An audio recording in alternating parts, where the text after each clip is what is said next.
जोङो बर' माहारि बा बर' जाथि जानानै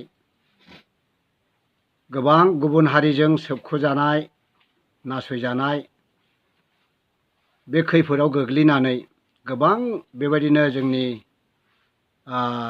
बर' जोहोलाव आरो जोहोलावजोफोर बिथांमोना गोबां बेबायदि बर' माहारिनि जारिमिनफोरखौ बोखांनानै मोनसे मोनथाय दङ हिसाबै बर' हादोर बेबायदिनो नांगौ हिसाबै आसाम सरकार सेन्ट्रेल सरकारसिम दाबि खालामनाय बे दावहा मोनसे जाना थांबाय 1987 निफ्राय बे दावहाफ्रा जाना थांगासिनो दङ। लोगोसेनो बे दावहा बर' माहारिनि दावहाखौ नुनानै मिथिनानै इसोरा नागालेण्ड ख्रिस्टान साथे प्रेयार सेन्टाराव बेबायदि सासे उन्दैनिफ्रायनो बे प्रेयार सेन्टाराव थानानै सिख्ला जाबाय बुरिबाय बे समावनो बियो मोनसे इसोरजों होजानाय दर्शनखौ मोनदोंमोन। बर' हादोरनि थाखाय बेबायदि दर्शन मोनदोंमोन। बर' हादोरखौ मोननोब्ला दर्शनाव जेरैबायदि होदों बेखौ फालिनो नांगोन आरो बेबायदिनो खालामनो नांगोन, अब्लासो बर' हादोरखौ मोनगोन। बामोनगावनिफ्रायबो सासे रेभारेन्ड जों बेखौ बिबौ जाबाय दायो, डक्टर रेभारेन्ड चक्रधर बसुमतारी बिथाङाबो बै समावनो बे प्रेयार सेन्टाराव दंहैयोमोन जाहैदों। आरो बेजों लोगोसे उन सिगांब्लाबो माने कार्बि आंलंनि सासे बिश्वजित मुसाहारि बिथाङाबो बे प्रेयार सेन्टाराव सानथाम हरथारनि फास्टिं थानानै इसोरनि खामानि मावबाय थादोंमोन। बिथिनि रेभारेन्डमोन आरो बिथांखौ माने मिशनारि हिसाबै अरुणाचलाव दैथायहरदोंमोन। बिथाङा बेयावनो 17 बोसोर खामानि मावनानै बे दर्शनफोरखौ मिथिनानैबो रावजोंबो आरो रावनोबो बेबायदि खोन्थानो हानाय बेबस्थाखौ मोननो हायाखैमोन।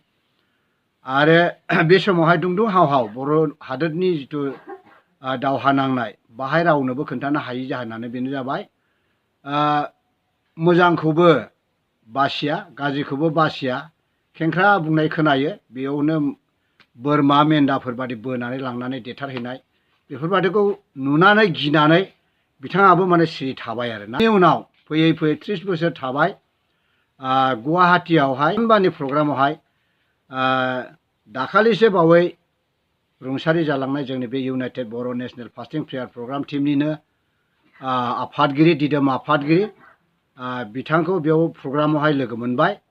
प्रग्राम जोबखांनानै बिथांमोना बेबायदि मोनसे जायगा लाबाय।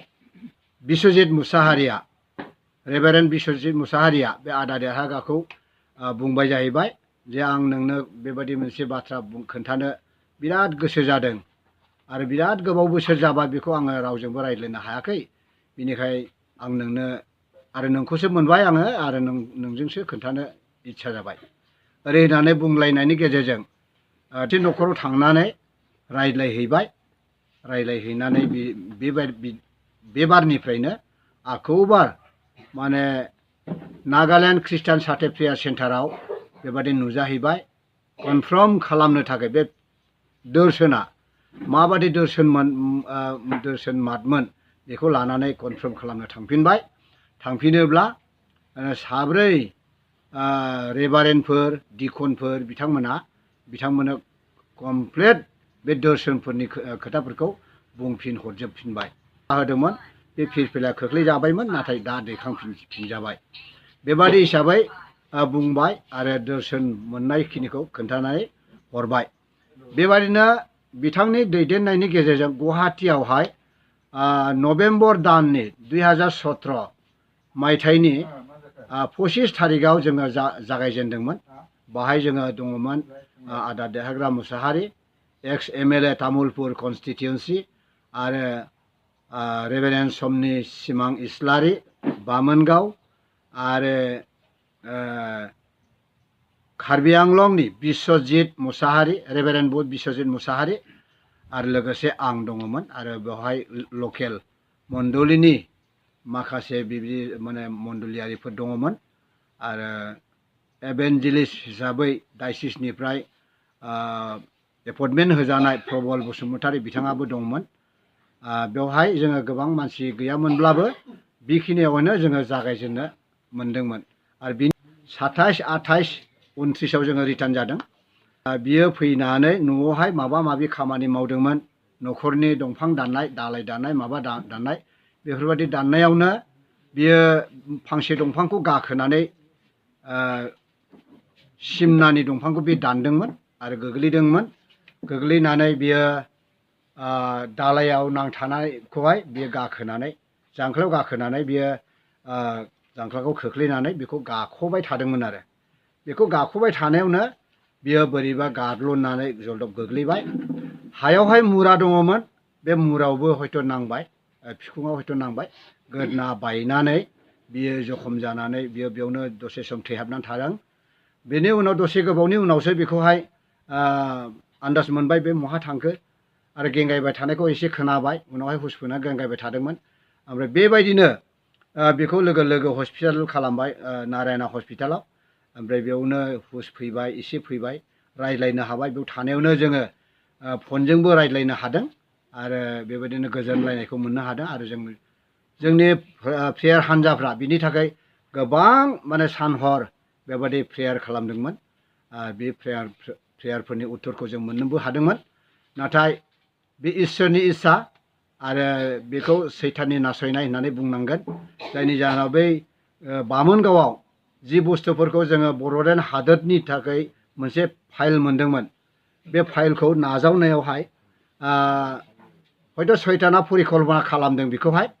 बिनिफ्रायनो बे खामानिखौ मावजोबसिगोन आरो मावनानै जाफुंहोसिगोन, साक्सेस खालामसिगोन, नैबेफोरखौ लैख' खालामनानै सैताना बिनिफ्रायनो हयथ' बेखौहाय एसे नांजाबोबाय थादों आरोना, बेखौ फल' खालामबाय थाबोदों।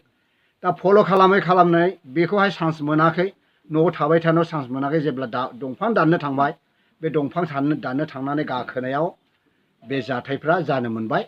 बेखौ सैताननि मोनसे परिकल्पना होननानै जोङो मिथिनो मोन्दों। बे समावहाय दा सार नोंथाङाथ' बुंबाय बिथाङा बेबायदि जानानै रुंसारि जालांबाय होननानै। दा बिथाङा माबायदि नोंथांमोनखौ नैबे नोंथांमोननि जिथु मोनसे बिथाङा माबायदि दैदेनदोंमोन नोंथांमोन? बिथाङाथ' प्रथम गुवाहाटियाव आराम्भ खालामनायनिफ्रायनो बिथाङा एखेबारे माने मेङाजासे आरो माने बायाजासे आरो लोरबां जायाजासे गोख्रों महरै बियो बे बेंगलनिफ्राय आप टु सदियासिम ना, आरो गुवाहाटिनिफ्राय साहा अरुणाचल आरो भुटान सिमनासिम बिथाङा नांख्रुबनानै बेबायदि फिल्ड बानायदों। आरो बे फिल्डफ्राव थाङै थाङै जोङो बेबायदिनो मासाव खनसे बेबायदि जों प्रेयार खालामनो बे खाबुफोरखौ मोनदों। आरो मालाबा समावहाय बे प्रेयारफ्रा मासावनो खननै गाहाम जायो आरो खनथाम गाहाम जायो। बेबायदि जानायबो जोङो प्रेयारखौ खालामबोनो मोनदों। ओमफ्राय दा बिथाङा नोंथांमोनखौहाय माबायदिहाय दैदेनदोंमोन? नोंथांमोना माबायदि बिथांनि दैदेननायखौहाय माबायदि मोनोमोन जेनेबा? बिथाङा जोंखौ जेसेबां बादि माने जेरैबायदि दैदेनबोदों, गासैथिंबो मोनसे माने नियम नितिनि गेजेरजों बेरा होनानै ना, माने ओरैब्ला ओरै जाया, ओरैब्ला ओरै जाया, बेबायदिसो थांनांगौ होननानै जोंखौ बेबायदि गाइड खालामोमोन। आरो मोजांथार गाइड खालामनानै जोंखौ दाखालि बावैसिम मोजांथारैनो इसोरनि बोसोनफोरजों दैदेनबोबाय थादोंमोन। आच्चा, बे समावहाय नोंथांनाव सोंनो सानबावदों सार, दा बिथाङा थांनानै थासान्दियाव नोंथांमोननि जिथु टिमखौहाय दैदेनदोंमोन, बेबायदि दैदेननाय समावहाय बिथांनि माखासे एक्सपिरियेन्स बा बिथाङा माबायदिहाय अननाय बा नोंथांमोनखौ हेफाजाब होनाय, बेखौहाय माबायदि नोंथांमोना मोननो हादोंमोन बिथांनिफ्राय? बिथांनि अननायखौथ' जोङो एकदम 100% जों मोननो हादों, मोजाङैनो मोननो हादों। आरो बिथांनि जिथु बर' हारि बर' जाथिखौ अननाय, जोंनि टिमखौ अननायल' नङा, बर' जाथिखौ अननाय, बेखौ जोङो बेबादि साखि हिसाबै जों बुंनो हायो। बिथांनि जिथु माने खुगानिफ्राय ओंखारनाय जिथु भइसफोर बा रावफोर, बे रावफोरनि गेजेरजों जों मोनदांनो हादों। जायनि जाहोनाव नागालेण्ड आरो आसाम बे बर्डारावहाय मोनसे जायगायावहाय बेबायदि बर'फोरखौ दाननाय, नागाफ्रा दाननाय, बेफोरबायदि खोथाफोरखौ बियो गम मोनदोंमोन आरो मिथिदोंमोन। मिथिनानै बियो भिजिट खालामनो थाखाय BScनि दिनावनो सोरबा बेबायदिनो आसाम एसेम्ब्लिनि मेम्बारफोर अर्थात MLAफोर बिथांमोननिफ्राय पारमिसन लानानै बिथाङा माने गार्ड सार्ड बेफोरबायदि लानानै सिकिउरिटि लानानै थांनाय जादोंमोन। थांनानै जानानै बेयाव भिजिट खालामनो हैदोंमोन, हाग्रा बंग्रायाव थांदोंमोन बियो, गियाल'ना थांदोंमोन, साहस गोनां सासे बेक्ति हिसाबै थांदोंमोन, थांनानै नायहैदोंमोन। नायहैयोब्ला हाग्रायाव बेबायदि माने मोनसे गिदिर देबसियावहाय साहा फुदुंनाय लाल साहा, बे लाल साहा फुदुंनायखौ बे लोगो मोनहैदों। आरो बे लाल साहा फुदुंनाय मानसिफ्रा गासैबो नेपालि गोजा। दा बे नेपालिफोरखौ सोंबाय बे साहाखौ मानो फुदुंदों आरो बेखौ साबसे मानसिया लोंगोन। गोबां मानसि दङ होननानै बिसोरो माने रिप्लाइ होबाय।